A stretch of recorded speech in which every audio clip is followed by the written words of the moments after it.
They're reporting prominent women's rights attorney Lisa Bloom secured a cash payment for a Trump accuser and attempted to arrange huge compensation for another potential accuser just days before the election in 2016. Now, this entire story is absolutely shocking. Tonight, we have very serious questions. Why would Lisa Bloom do this? Is it dirty politics at play and part of the larger effort to undermine and destroy Donald Trump's campaign at the time? And will Bloom's actions make it harder for all the real victims of sexual misconduct to come forward in the future? We will cover all of that and more in tonight's Breaking News Opening Monologue.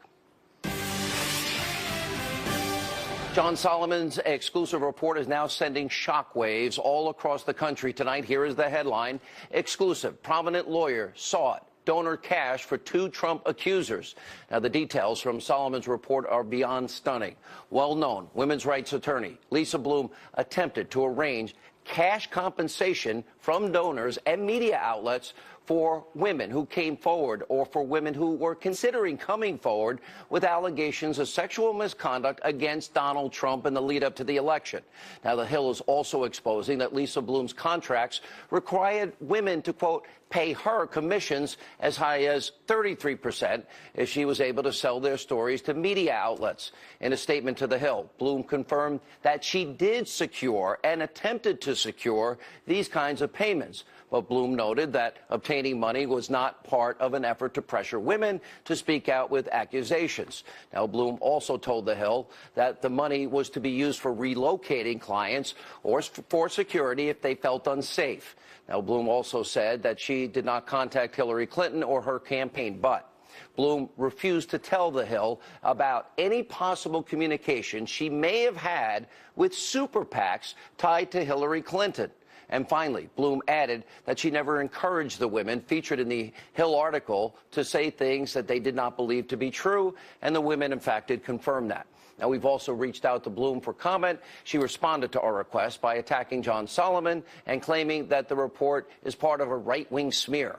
However, as we have noted, Bloom confirmed all the major parts of this breaking story. Now, this includes Bloom securing money for Trump accuser Jill Harth. Remember, Harth accused Donald Trump of making unwanted sexual advances in the 1990s. He filed a lawsuit against him in 1997. She dropped that lawsuit. Now, this is what The Hill is reporting about Lisa Bloom and Jill Harth, which they have both confirmed.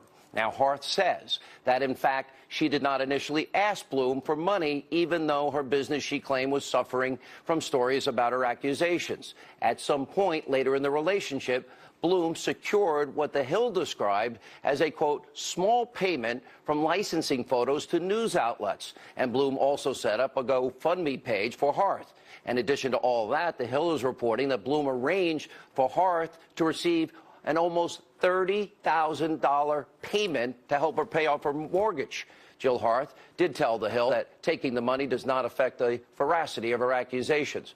Now, we did reach out to Jill Harth for further comment. She did not answer our request. Now, The Hill also spoke to another woman. Pay close attention to this. She chooses to be anonymous. Now, this woman told The Hill's John Solomon and Allison Spann that she is a friend of Jill Harth's, and she was pressed by Lisa Bloom to go public with her accusations of sexual misconduct against Donald Trump from the 1990s. Now, before we get into those details, it's important to note that this woman supported Trump in 2016 and is friends with people close to the president, including one of his attorneys. Now, the woman stressed to The Hill that no one connected to the president forced her to reveal details about her interactions with Lisa Bloom. The woman says that the reason she chose to speak out about Lisa Bloom is because she was disgusted by the fact that Bloom served as Harvey Weinstein's attorney when the sexual misconduct allegations first surfaced against him. As for the woman and Bloom's interactions, well, this unnamed woman provided text messages, emails that showed that Lisa Bloom had a very strong anti-Trump bias. She also revealed to The Hill that Bloom appeared to have a deadline for her to speak out before the 2016 election. The timeline proves this. And the woman also detailed to The Hill that Bloom initially offered her $10,000 in the form of a donation to her favorite church. And this is where it gets interesting. As the election got closer and closer and closer, and the polls got tighter and tighter, Bloom eventually increased the offer from $10,000 to $50,000 in a personal payment.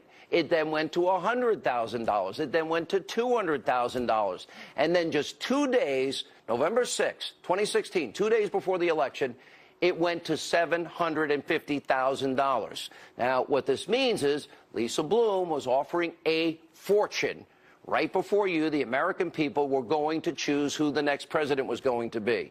The woman said to The Hill that she decided to see, oh, how much money would be offered in the end. Now, Bloom claims the unnamed woman asked for, at one point, up to $2 million. But Bloom said that was a non-starter. Here's the timeline of how all of this played out. Pay close attention. According to The Hill, on November the 4th, Bloom contacted the woman's friend, but the friend didn't put the woman on the phone because she was in a hospital bed. Bloom, according to the report, then took a flight in an attempt to see the woman, all the way in Virginia from California. And the next day, Bloom was able to connect with the woman. And then Bloom allegedly sent this text message. Here's what is quoted in the Hill report. Quote, I am confused because you sent me so many nice texts Wednesday night after my other client wasted so much of my time and canceled the press conference. Bloom texted then on November 5th, 2016, that meant a lot to me. Thursday, you said that you wanted to do this if you could be protected and relocated. I begged you not to jerk me around after what I had just gone through. A little later, she added another text. You have treated me very poorly. I have treated you with great respect as much as humanly possible. I have not made a dime off your case, and I have devoted a great deal of time.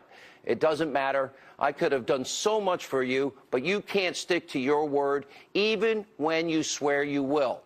2 days before the election, November 6th, when the woman left the hospital, she agreed to sit down with Bloom in a hotel room, and that's where, according to the woman, just 2 days before the election, Bloom offered the whopping sum of $750,000. But the woman still declined to take it. Now, to all of us, this whole thing is beyond stunning. What if it had happened? Now, a logical person can only conclude that this was about politics, for Lisa Bloom at least. Imagine for a second if this story came out on November the 6th, right before the election. Would Bloom have acknowledged that this woman received all that money to tell her story? I doubt it. How would any campaign be able to deal with that and at least have a chance to make their case? Talk about November surprises. This is one, well, that would for the record books. I want to make one thing clear. As you know, if you watch this program regularly, sexual misconduct and abuse are widespread problems in this country. We know it's true. I am the father of a daughter. I have sisters. It scares me. It is morally repugnant when it happens, and it's true, it needs to stop. It has no place in our society. We have said that repeatedly for months on this show. Victims of sexual misconduct deserve to be believed. And also, as we've been saying for months, any person that is accused of this type of behavior, and they deny it, they too deserve the presumption of innocence. And I have said that in the case of Democrats and Republicans. Numerous examples which prove people cannot rush to judgment because sometimes innocent people are hurt because the allegations are flat out untrue. Example in point, the Duke lacrosse case. Those kids were innocent, having their lives ruined. Richard Jewell in Atlanta, falsely accused of being the 1996 Atlanta Olympics bomber. He didn't do it. Remember Ferguson, Missouri, Michael Brown, the mantra, hands up, don't shoot. That was all a lie. Also, Freddie Gray in Baltimore, the media told you that those cops would be convicted. None of them were. However, what Lisa Bloom reportedly did or attempted to do cannot be discounted. Bloom claims to be a champion of women's rights and a voice for the voiceless, yet, according to The Hill, she did secure a cash payment for Jill Harth that helped pay off the mortgage and arranged another, at least attempted to, huge payment for a different woman. Now, this is the same Donald Trump that Bloom displayed a hatred for that is reported in The Hill. And all of this raises very serious questions, not only about Lisa Bloom and her motivations here, but other issues. How is the public to deal with this? Was Lisa Bloom really interested in helping women here? Or was the real goal, as you can see through the timeline and the money going up and up and up and the push to the election, was this about stopping Donald Trump from winning the White House? And why was Bloom in contact with donors? What donors? Who are they? And were they tied in any way to Hillary Clinton? Now, these types of accusations are so serious, this should all be above politics. We asked Fox News legal analyst Greg Jarrett about all of this, and here's what he told us. While it is not illegal to ask someone to donate money for a person to tell a story, it can be a crime if that money is intended to influence someone to lie in a court proceeding. It raises another question. Lisa Bloom said she vetted these women. But my question is, okay, how carefully did you vet it? Show us the information. We'd like to see the vetting that took place. I'd like to see the evidence, the date, the times, specific examples. What has been uncovered by the Hill here is huge because it appears to fit a much larger pattern of attacks against the president. We've told you about the 5 destroy Trump forces that are working around the clock to damage, delegitimize, and destroy this president. We've also have been reporting on, unlike the rest of the destroy Trump media, all the attempts to take this president down. For example, the surveillance, unmasking of Trump and associates by the Obama administration. We have the Clinton bought and paid for, fake news, Russian propaganda salacious dossier. They wanted that to be used to influence the election. And this week, Fox News obtained the anti-Trump text messages being exchanged between FBI agent Peter Strzok and his FBI lawyer girlfriend, Lisa Page, where they discussed the, quote, insurance policy against Donald Trump winning the election. What was the insurance policy? Then you got the special counsel, Robert Mueller's team. They have been exposed as corrupted, abusively biased, incapable of conducting a fair investigation. And the list goes on, and the Hill article, frankly, raises more questions. Joining us now is the journalist who worked hard, broke this story wide open from the Hill, John Solomon. Let's go through this step by step. You see the timeline from October 14th through November 6th. And the pressure that is being brought to bear now on this woman to go forward becomes astronomical, and the payment gets astronomically high. Walk us through it. Yeah, you know, I never thought I would live today as a reporter where we'd be talking about the sacrosanct, very personal decision of a woman to possibly come forward with allegations of sexual harassment or assault, and it'd be turned into a game of Monty Hall, right? Behind door one, a month before the election, I have $10,000 for your church. Closer to the election, I have $50,000 for you. Behind door 3, I have $100,000. But door 4, $200,000. 2 days before the election, I have door 5, $750,000. It's an extraordinary thing, and you see this woman struggling. She has personal things she wants to worry about, the security of her daughter, and the more that money creeps up, the more she has to struggle with the decision. Do I take the money, or do I do what I think is best for me? It's an extraordinary story, and I just never thought we'd live to see the day where money was being thrown around like it was some sort of deal-making. You know, we also know Lisa Bloom has a huge bias here. Now, let's go down this imaginary path because it seems that it could have unfolded before the country. Let's say the $750,000 was paid to this woman. Right. How does the public absorb this, vet this, and what is the likelihood, because we never heard of these payments before, that the public wouldn't have known about the payments? And great question. It's a great question. And Sean, here's one of the things that since the story broke, some lawyers have called me, and they raised a question that I hadn't yet contemplated, and that is, if the donor's intention in giving this money to help the woman also was in hopes of influencing an election, it might have been considered or fall under the jurisdiction of campaign donations. So there's a whole other angle to this that we're going to have to report out and talk to lawyers and try to understand. But there's no doubt the election was a deadline given to the women. That is not in dispute. If the donor's intention, if they had been told this might help the election if you help these women come forward, it could raise some electioneering issues that haven't even yet been raised in the public. All right, let me go down this road too, because I think this is very, very important. I don't know what the answer is, but if this had happened and the public didn't know about the payment, something like this, in my mind, having followed elections my whole adult life, could have changed the result of the election. That's how profound this is.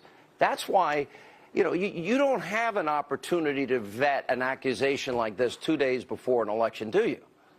No, that's a very good point. And remember, one of the women who did come forward, she did get something of value. She got her mortgage paid off. So money did change hands. Something did of value occur to one of the accusers. And I can tell you tonight, Sean, I'm still working on this, but this may not be the only path of attempted requests for money. There appears to be another line where an accuser may have sought a job or a investment from Donald Trump before their story of sexual harassment became public. So we're continuing to dig, but if the money was here, you have to start to look, did it happen other places as well? Some of our reporting indicates that it is, and I think if people tune into the Hill the next couple of days, they may learn some more information. You brought a lot up about the super PACs associated with it in favor of Hillary Clinton. And then there's an outright denial, wouldn't even answer the question if she had talked to them, or we have no idea where this money came from? Yeah, she's very clear. Didn't talk to Hillary Clinton, didn't talk to Hillary Clinton's campaign, didn't talk to the Democratic National Committee. Not going to tell you whether I talked to a super PAC. Now, the text messages, flatly, she did. The woman who didn't come forward but was considering these offers said, hey, we kind of heard if we help Hillary Clinton, there might be a little something for us here. Can you explain what if the Clinton super PACs can help us? And she writes back and said, I just talked to them. They're not willing to pay right now, but I can sell your story. And here, that's another part that, of the equation. Well, didn't she always say that she never got, that she did these pro bono, right? She always did, and what you learned that pro bono really meant I get 33% commission if I sell your story to the media, and you begin to think a woman's very painful story, concerns about their own well-being coming out and doing this, and it's a commodity. It's a commodity being sold. Okay, so I have heard all these rumors, I guess a lot of people have, about some tapes that may be out there. Have you heard anything about that? And my last question, what's next as this story, I assume more will be coming? Yeah, I've not been able to corroborate any of the rumors about tapes, and right now we're with a very strong body of evidence, which are these text messages and these women's contemporaneous documents and Lisa Bloom's own admissions. How many text messages, emails do you have total? Hundreds. Will you release all of them just completely so people can read it? We'd have to talk to the sources. I mean, we have our arrangement with them, but we'll be reporting more on them as time goes along. Okay. Unbelievable story. John Solomon, thank you. Thanks, Sean. Appreciate it. When we come back, more reaction to this explosive story by John Solomon, and later we will talk to President Trump's attorney, Jay Sekulow, about this, also about Jim Comey, Peter Strzok, the exoneration before investigation of Hillary Clinton, and how that can be untangled. Straight ahead. This program is brought to you by IBM. You to the power of IBM. Hey. With more reaction to John Solomon's explosive report from the Hill, we have Fox News legal analyst Greg Jarrett, also Fox News contributors Tammy Bruce, Jessica Tarlov, and also U.S. trial attorney Rebecca Rose Woodland. Let me start with the panel here. When you see the urgency that you go from 10,000 to 50,000 to 100,000 to 200,000 to 750,000, as we now count down 5, 4, 3, 2 days till the election, what if it was paid? What impact could that possibly have on an election? What does it say if somebody decides to take money to come out with a story? How's the public to absorb that? The problem here I see is that attorneys cannot go solicit clients. So this woman was a client. You can't solicit them to be compensated for a possible lawsuit. Now, these women were supposedly going to come out, supposedly, for this alleged harassment and pursue claims against the then President-elect Trump, and now he's the president. During an election cycle, it doesn't make sense, Sean, because it's unethical. We have very restrictive rules as attorneys to a point that if you do pay and compensate people, there could be criminal repercussions. So I can't quite understand why there was, first it was 10,000, it went up to 750,000 for one of the alleged victims. To what? For what? She claims it was for compensation for them for security, but the reality is you cannot insure your clients with any money. Mm-hmm. Jessica, what's your reaction to this? I think it's a Lisa Bloom problem for sure.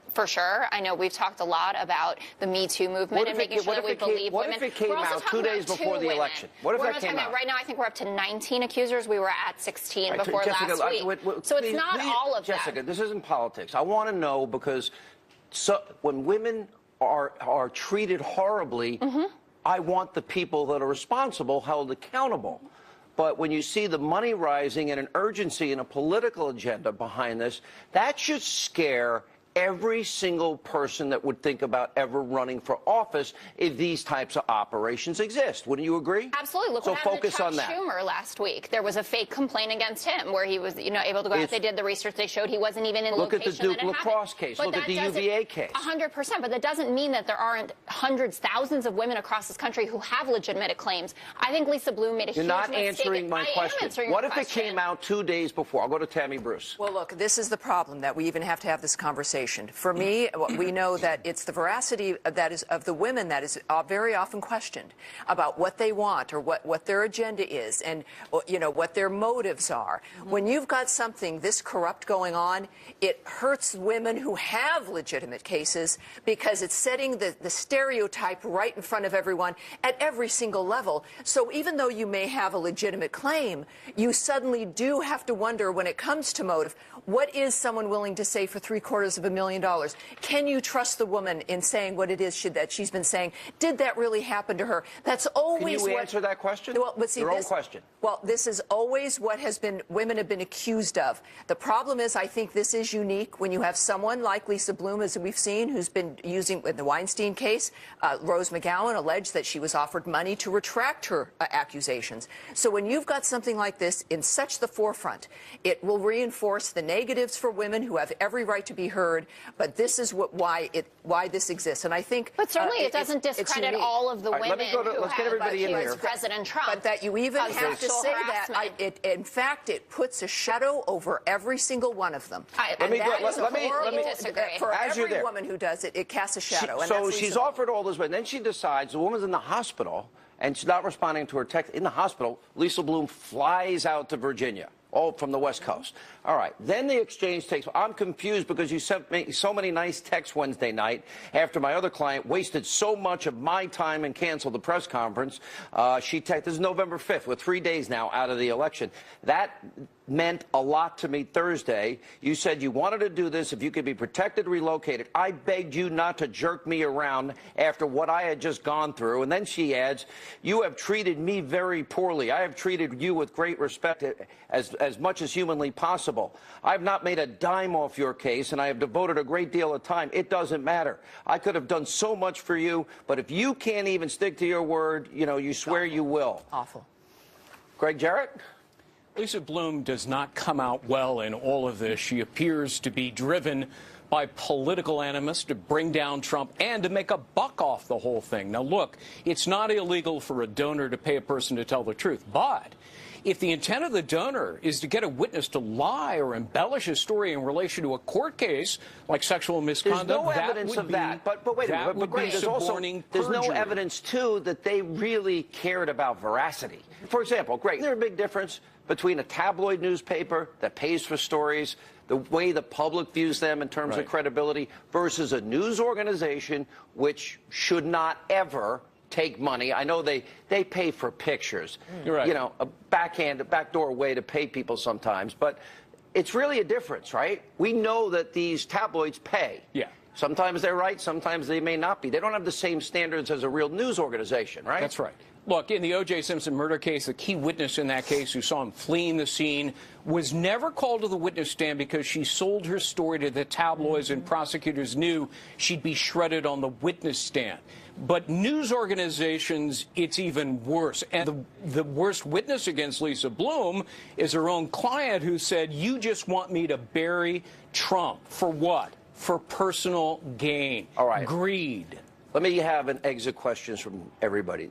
To me, I believe this is going to have a profound impact on these issues going forward. Quickly, how big an impact? A huge impact. Now, it discredits the women who come forward and don't want to be paid. This makes it seem like everyone's getting paid for a story, and most of these women really were affected, and they don't want to be paid. I'm not talking about What Trump, if it happened to a Democratic presidential candidate you like, Jessica? I think it would be just as terrible, and I think Lisa Bloom has done everyone a disservice. If the voting public doesn't hear that money was paid, is that fair, or should there be a law against that? I mean, I don't write statutes, but I think no, I said should there be. I didn't ask if you write them. Should it be a law? It sounds like there should be as much information, as much transparency as possible. 2 days before an election, somebody makes an allegation, Tammy, does the public have a right to know in that case? I think the public has a right to know as much as possible, but let me tell you, this is also just what we do know now. Who knows what else was occurring? If this has actually come to the surface, you can imagine what the iceberg is under the tip. Greg, so if it's your presidential candidate 2 days before the election?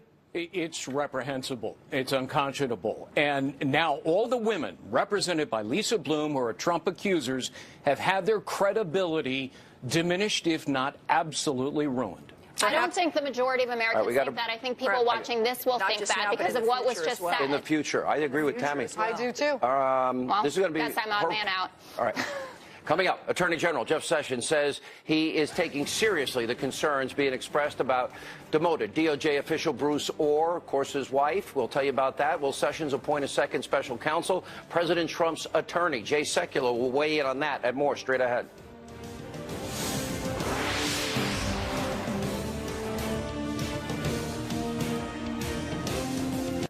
Hey, man. Senator Marco Rubio agreed to support it once the child tax credit was increased for working families.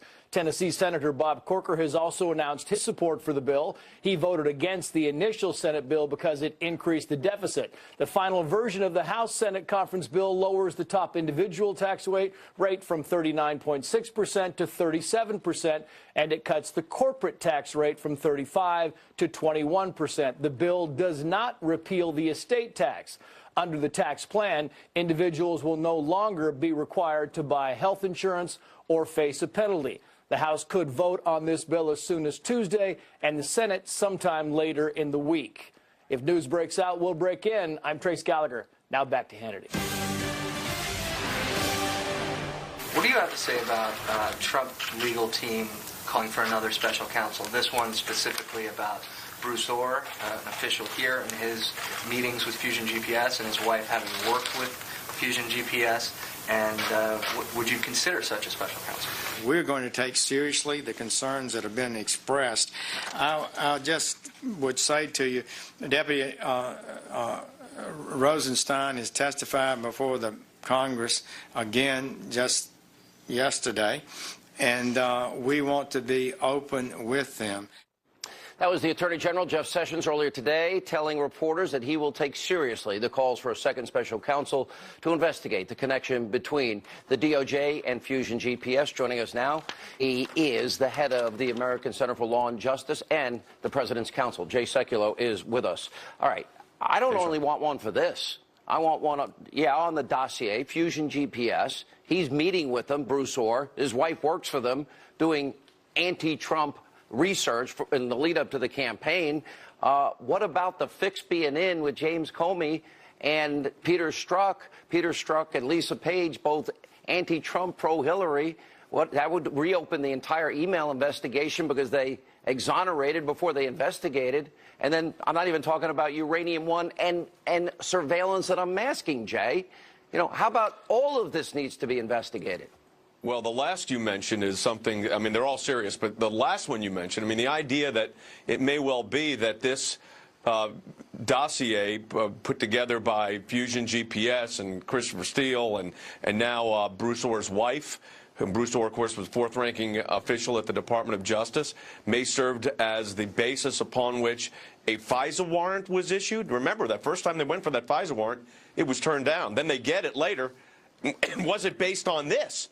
And if it was based on this, I mean, you're talking about the fruit of the poisonous tree. I mean, this whole idea that this would somehow, it could even exist within our system of justice, frankly, is astonishing. But Sean, you look at these interconnections, and this is really serious to the operation of justice. That's what's at stake here, the Constitution. It's possible that Hillary Clinton's campaign, and she's controlling the DNC, according to Donna Brazile, that her bought and paid for Russian propaganda dossier with all the salacious details, that could have been used to issue a FISA warrant against candidate Trump, President-elect Trump, and his entire team. Now, legally speaking, if that happened, wouldn't that render any information that they received out of that under false pretenses? Yeah, I mean, any first illegal of all, pretenses? Yes, I mean, if in fact, and there's a lot of chatter about this, if in fact the FISA warrants were issued based on this unverified, as James Comey said, salacious dossier, which we know is there's no verification of any of it, it was nothing in it is correct. If that in fact was the basis upon which the FISA warrant was issued, well, then, of course, you have a constitutional issue, which is, can the evidence derived from that FISA warrant, which resulted in unmasking, be admissible? And I think the answer clearly would be no. Next question. So it does raise a very, very serious specter of constitutional issues, criminal procedure issues. And I think it puts, look, this whole unmasking scandal is a scandal in and of itself. But to put it in perspective, if it was based on that dossier, what have we come to? What has the court system allowed itself to get to? Do you agree with my analysis based on the May 2nd or early May draft by James Comey and then also edited by Peter Strzok, the anti-Trump guy that worked in the FBI that was involved in all these cases? Does that in any way, the fix being in before they investigated, even talked to Hillary or witnesses, that sounds to me like obstruction of justice by James Well, look, Comey. I mean, they granted immunity. I mean, they granted immunity to witnesses, and this exoneration letter was written before they interviewed the witnesses that were granted immunity. So go figure that out. I mean, what prosecutor does that? And then if you look at the actual, and we broke this out, Sean, if you look at what was drafted by James Comey and his draft, and that was edited by Peter Strzok and others, you look at things like, there was a big discussion, remember, the whole basis upon which this whole email situation came to light was the fact that the server was not secured, that it was located in a townhouse in Colorado. In James Comey's original draft, when talking about the seriousness of this, he says, this is especially concerning because all of these emails were housed on servers not supported by full-time security staff like those found at the department and agencies of the United States government. That was omitted from the final report. He wrote it, and then someone took that out. And that was the basis upon which this whole matter started in the first place. All right. Now, let me go back to our top story tonight. We now have John Solomon's explosive report. And what we're seeing is an intensity and financial rewards going up and up and up starting in October. We're at, first 10,000, 50,000, 100,000, 200,000. Then we get to 2 days before the election, $750,000 that we don't know where the money came from, but being offered to a woman in exchange for her, quote, story about Donald Trump. If that story can come out, I doubt we would have known it was paid for, because we didn't know that anybody was being paid up until today. You got to help me through this, what that would mean in terms of trying to influence the American people 48 hours before they go to the polls. Well, look, I mean, if you look at the entire situation, you put all of this into context, what was taking place here? These were, look, campaigns are rough business. Everybody understands that. But what you had going on in John Solomon's piece in The Hill is this escalating value of these stories as the election gets closer. And then the de-escalation of that value when the election is over. And if you look at some of the train of emails that's cited in there, you see how this goes. And it was interesting, the person that was offered the $750,000, as John reported, didn't take the money and did not participate at all in this. Yeah, but you think about it. We have phony Russian lies, salacious lies. They're paid for by Hillary Clinton. Russian connection, collusion, if you will. Now you have 2 days before the election, a massive sum of money for somebody to make an accusation that can't possibly be vetted in that period of time. Well, because what you have is, Sean, and this is, look at the whole process. You talk about the need for a special counsel. Look at all of this that's going on. And then you go back to the Department of Justice itself and the FBI. And like you, I have tremendous respect for the agents that put their lives on the line for us every single day, defending this country, defending our liberty, defending our freedom. But I'll tell you what I don't appreciate. I don't appreciate a Department of Justice that not only had determined the case before the evidence came in, but was completely, and it's become very clear here, conflicted on multiple levels. And that is not, I don't care if you're Republican, Democrat, Independent, no one in our constitutional republic should take that as okay. It's not okay. And I think Chris Wray's got a big job to do, the head of the FBI. This is, by the way, we talk about the deep state. You don't have to dig so deep for this. This is right at the surface. These are leadership issues. And I was glad to see that General Sessions today said that they're taking this issue seriously of a special counsel. Yeah, there was a reason I said it, and that was all, but you know what? There's a process they go through. They need to go through that process in evaluating a special counsel. Jay Sekulow, thank you for being with us. When we come back, thanks, Sean. President Trump earlier today spoke at the FBI's National Academy. We're going to tell you what he had to say. We'll get reactions. Sebastian Gorka, Sara Carter, and I have a message about you in this show. It involves you, our loyal viewers. Straight ahead.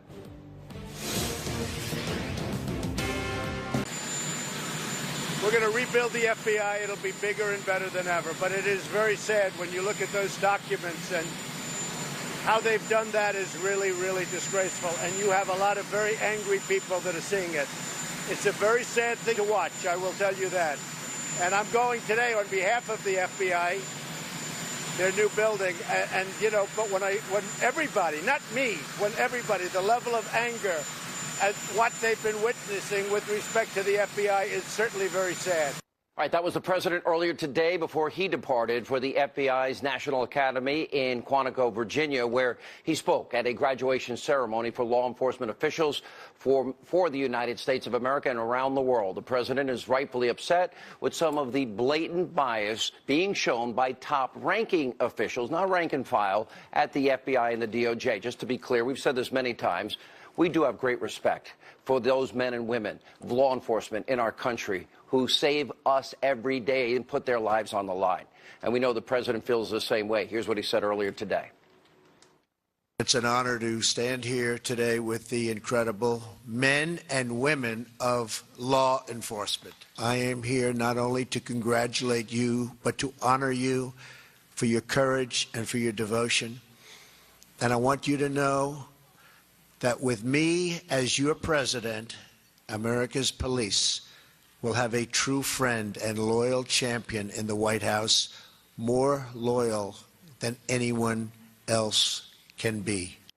Just now with reaction, Fox News national security strategist, former deputy assistant to the president, Sebastian Gorka, and investigative reporter Sara Carter. It's so sad because if you have one bad cop, people want to use that. We forget about the 99.9%. Same with the FBI. Same with intelligence officials. Those that work hard to protect us, put their lives on the line every day, Sara.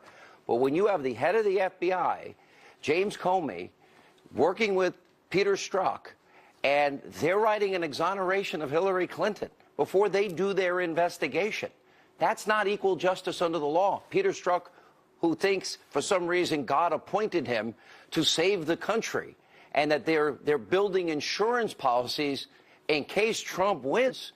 This is corruption, I think, at the highest level we've ever seen. Your reaction?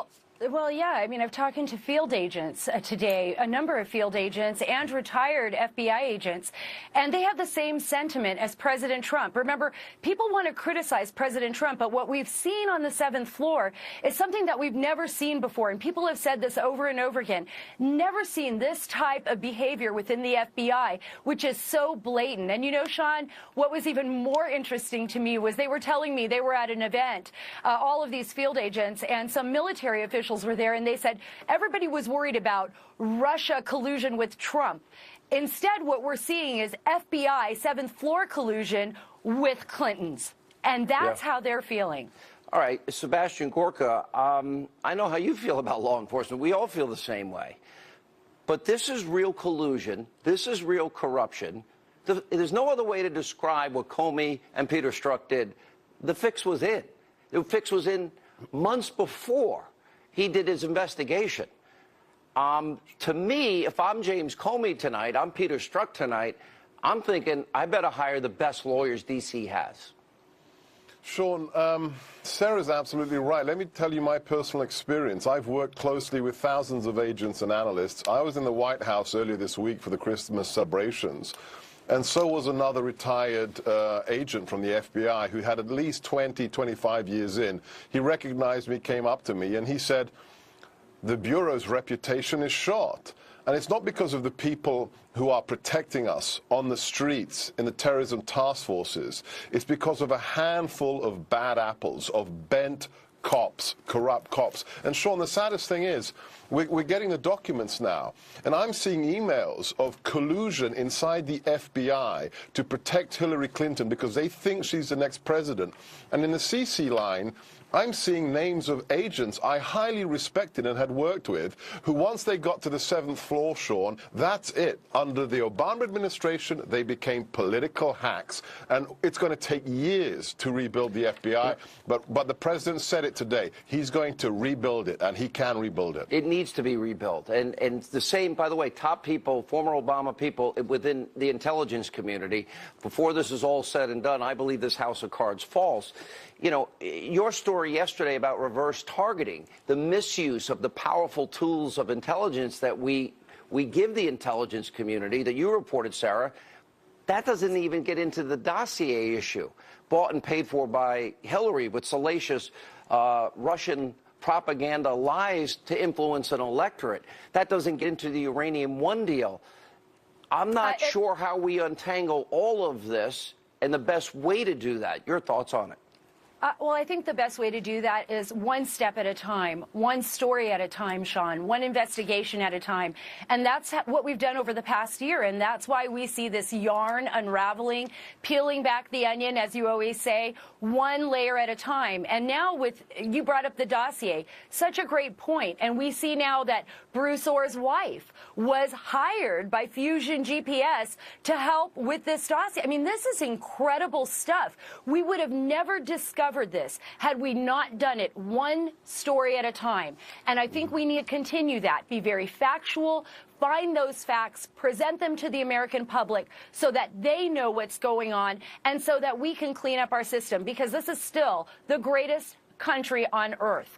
And we still have the greatest system on earth. But if intelligence is misused, That's if people right. are paying people for stories, if dossiers from Russia are being used, if, you know, the misuse of intelligence, if literally we are ignoring bribery, kickbacks, extortion, and money laundering, and we give 20% of our uranium away and money's thrown back, none of this seems to come to full resolution, Dr. Gorka.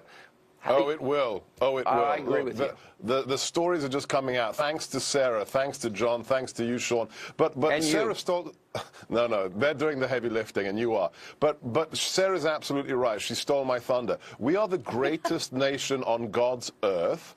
We are also the most powerful nation on God's earth, which means when you start to weaponize law enforcement, when you start to politically weaponize the intelligence community, like John Brennan, like the last administration, Eric Holder did, it is more dangerous than anything you can imagine. And that's why we have to step in now. People have to be investigated, that separates us prosecuted. from a police. This separates us from a police state. That's absolutely. If we don't get these issues resolved, then there's the deep state illegally surveilling Americans. We shred the Fourth Amendment protections of our Constitution. We're going to lose the country.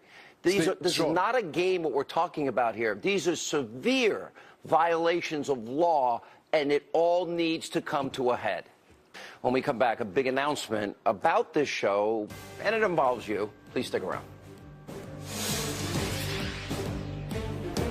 The best gifts come with a special box. Purchase $999 or more at